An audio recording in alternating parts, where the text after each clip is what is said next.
আসসালামু আলাইকুম, আমি সজল আহমেদ চলে এসেছি আজকে চৌগাছা উপজেলার ফুলসরা গ্রামের মাঠের মাঝখানে। এইটাই হচ্ছে সেই ভাইরাল মিনি কক্সবাজার। তো এখানে মেন রাস্তার পাশে মোটামুটি 2 কিলোমিটার দূরেই এই ফুলসরা জায়গা। এই যে দেখতে পাচ্ছেন চতুর্দিকে প্রচুর বড় মাঠ। এই মাঠটাই কিন্তু মূলত মিনি কক্সবাজার নামে খ্যাত হয়েছে, এই বছরে ভাইরাল হয়েছে। সো সেখানেই দাঁড়িয়ে আছি। এই যে রাস্তাটা দেখছেন, এই রাস্তার উপরে কিন্তু পানি উঠে গিয়েছিল, যার কারণেই সবাই বলতো এটা মিনি কক্সবাজার। এখানে প্রচুর পরিমাণ লোকজন এসছে এবছরে।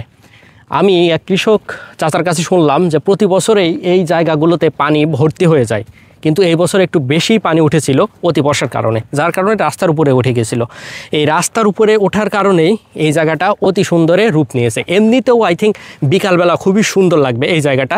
চতুর্দিকে অনেক বড় মাঠ এবং কোনো গাছপালা নেই, ধুধু মরুভূমির মতো লাগছে যদি ধান ক্ষেত না থাকতো। চতুর্দিকে ধান ক্ষেত, এমনিতে কোনো বিল না, নদী না, জাস্ট নিচু একটা এরিয়া। এখানে প্রচুর পরিমাণে ধান চাষ হয়। মোটামুটি ফেসবুকে ঢুকলেই যশোর জেলার চৌগাছা উপজেলার নিমতলা বাজার থেকে ফুলসরা গ্রামের মাঠের যে রাস্তা, সেটা হয়ে গেল ভাইরাল। তো আমি সজল আহমেদ আজকে বিদায় নেব এই মিনি কক্সবাজার জায়গা থেকে। নতুন কোনো জায়গায় নতুন কোনো ভিডিওতে আপনাদের সাথে দেখা হবে, কথা হবে। আমার আইডিটা ফলো দিয়ে রাখবেন। আল্লাহ হাফেজ।